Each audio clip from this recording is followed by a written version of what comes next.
Hello, and welcome back to From the Pitch to Purpose, where I, your host, Samantha Brand, Sammy B, Sammers, Samarama, Samwise Gamgee, all of those nicknames tell you all about my life transitions. And the one that I'm going to tell you about today is it's kind of tough to talk about for so many reasons. So I recently, just this last week, got to speak to a group of widows. And they weren't just widows, they were a group of widows who were also Black women. And when I tell you that I was the most nervous for this in the entire, I was so nervous for this for so many different reasons. I did not grow up around a lot of other Black people. So I'm always intimidated when I go into predominantly Black spaces, which is just something you might not know when I walk into a room. I'm just, who I am. I'm Sam, whatever.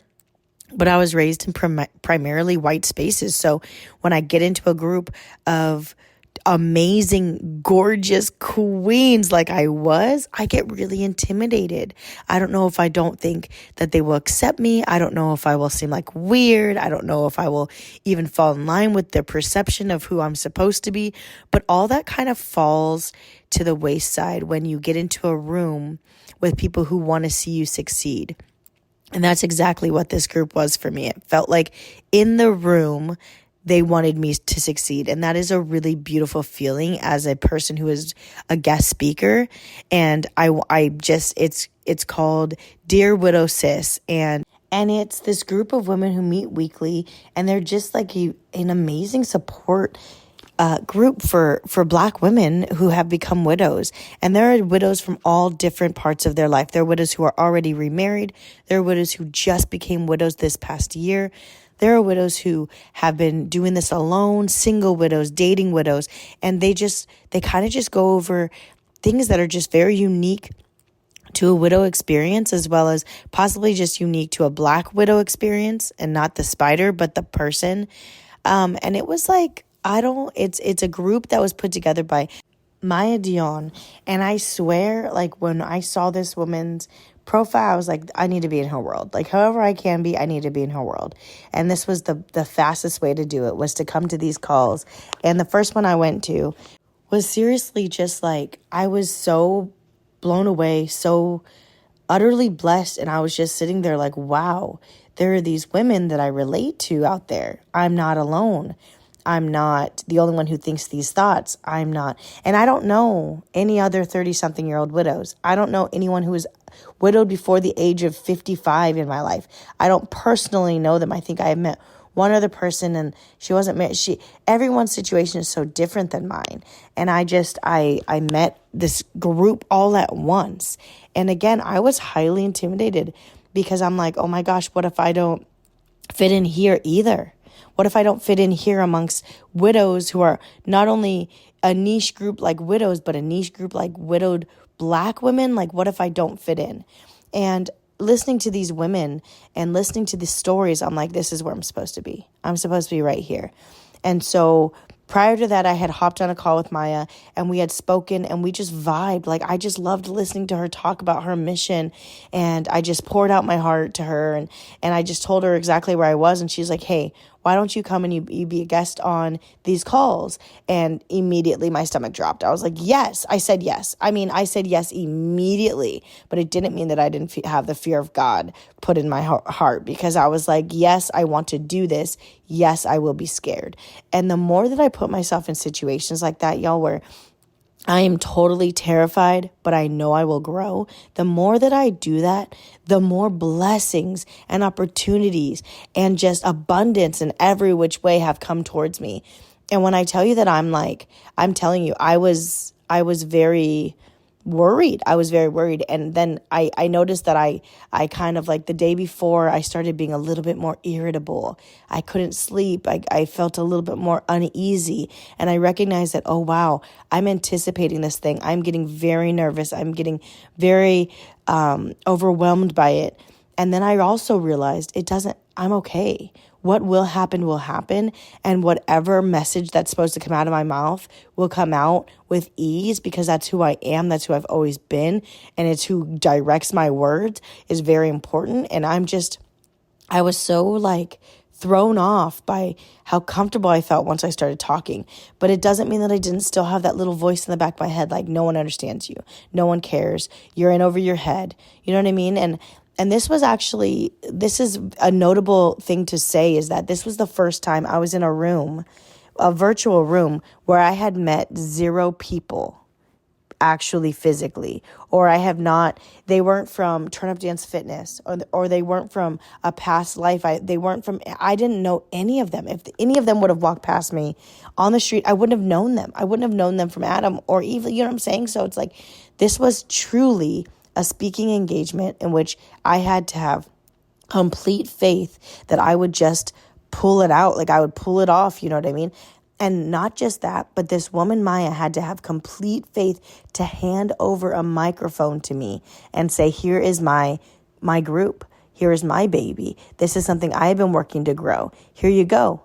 And she handed me over the mic. And that is it was a beautiful, I guess, show of trust and respect for what I've been and who I've been. And it shows that maybe there's something in my social media that shows authenticity in that way. Maybe there's something, in how I spoke to her. Something directed her to say, yes, I trust this woman to come on my call after one conversation with her. And when I feel so blessed, I don't know how else to say it. I feel my gas is flabbered, my jaw's dropped. I'm in awe of the connection. I'm in awe of the willingness of both of us to just say yes, because she didn't have to do that. She really didn't have to. She could have come to one of my writing things first, sussed me out. She said, no, I trust you. And that to me is sisterhood in its core. And it's also facing fears at its core, because when I tell you that I could have said to her, she said, when, I want to, talk, I want to meet. And I said, pick a day or time. We picked a time. I showed up to the meeting. I was nervous for that too. You know what I mean? She is a leader in a community in which I have been very scared to stick my toe into. For some reason, talking directly to widows is really hard for me to do. It's really, really hard. And I don't know what it is. I don't know. Everybody's told me to niche down and go in that direction. And that's not where I've gone. That's still not what I'm doing. But to be able to talk to people who get it in so many ways, even if they didn't have an international husband and their daughter wasn't born in another country, and they weren't a former professional soccer player, even if they didn't have all these I have really niche things about me that make my story so much different than almost every single widow that I meet, whether the widow is my age or not. And so with all of that, they're still taking a chance. They're still listening to me. They're still accepting what I'm saying. And it just shows that, you just have to be consistent.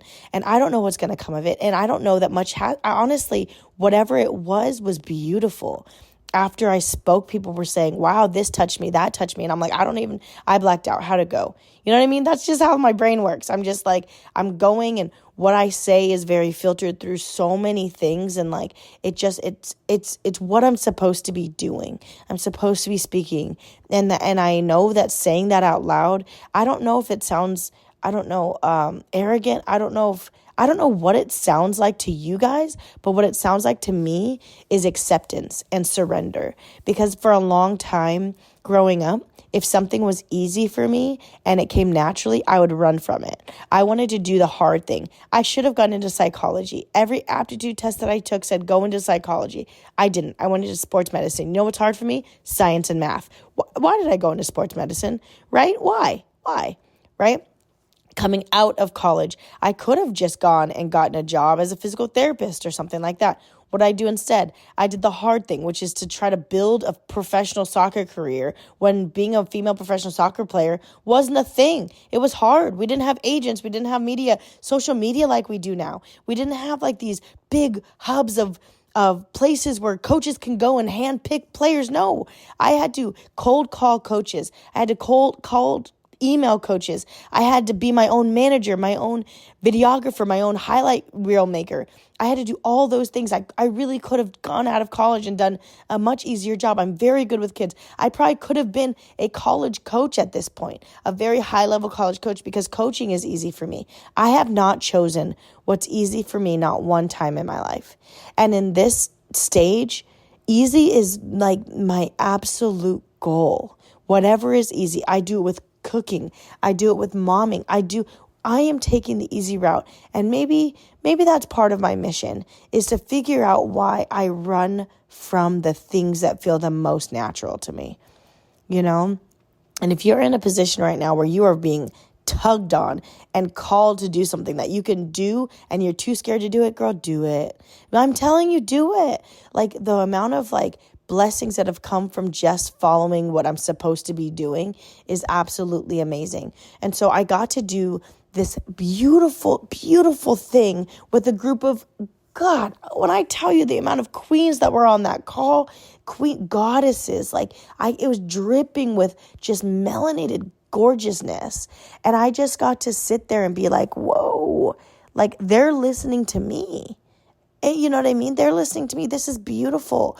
And for Maya Dionne to just trust me. I had to trust myself first. I had to see myself as a person who could speak in front of a group of people like that. I had to become the queen that could lead queens. And I think that that's really important. And am I done? No. Am I still growing? Hell yes. Am I still looking for purpose every single goddamn day? I will always be looking for purpose. And I'm also still trying to dismantle the resistance to doing what I'm meant to do. The resistance still comes in procrastination. The resistance still comes in the fact that I haven't made this podcast in weeks. It comes in so many different layers. The fact that I will put off a post that I know will be, transformative. It comes in not wanting to send that email that I know will help someone come into my world. I mean, I'm working with a business coach, and she says, when you don't post, when you don't, do all these things, it's like you have a storefront and the doors are closed. How are people going to come in and buy from you and learn from you and be in your world if you have the doors closed? It's because I don't talk about what I do enough. I don't outreach enough. I don't do these things. So getting into a room with potentially people who can come into my world and be blessed and be in my world, and maybe journaling is the thing that could unlock their own grief. Oh, what a beautiful thing that is. Why wouldn't I be shouting it from the rooftops over and over and over again? So if you're in a position right now where you're feeling like, man, there's this thing that I want to do and I don't do it. There's this thing that I've been scared of and I haven't done it. And it's just because I'm scared of this person's reaction. I'm scared of this I'm scared of social media's reaction. I'm scared of why are we doing this to ourselves? Why aren't we doing what would come naturally to ourselves? I don't know. I'm still looking for the answer for me, but I'm not just going to sit here and be like, why? I'm actually going to I'm making steps towards dismantling that fear of doing what comes naturally to me by actually just going and doing what comes naturally to me. And that's been quite a journey, because I said it about, I think it was 2 years ago at my 2024 conference, which was in August of 2024. I said, oh my gosh, I said, I'm scared if I actually step into my power, what it's going to do for me and to me. And I've been taking the babyest steps towards my power, and it is the most fulfilling thing. And now I get to take about 12 women through the steps that I took in order to get where I am now, where I'm taking quantum leaps. Quantum leaps aren't happening to me. I am catapulting myself off of the edge of my fear for these things to happen consistently. Not once, not twice. Every time I post something scary, I am catapulting myself towards my purpose.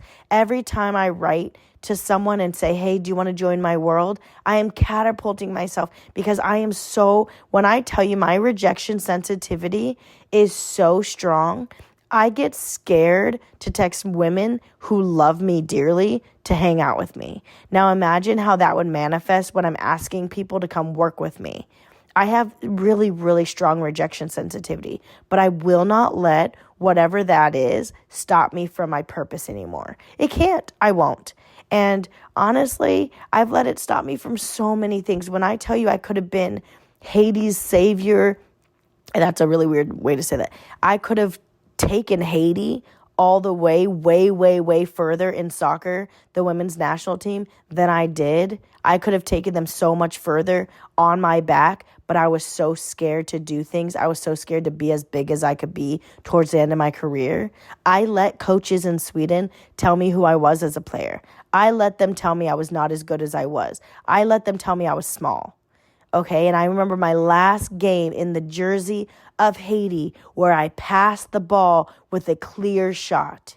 I will never forget that moment because the youth player that I passed it to looked at me with so much confusion and she missed the shot.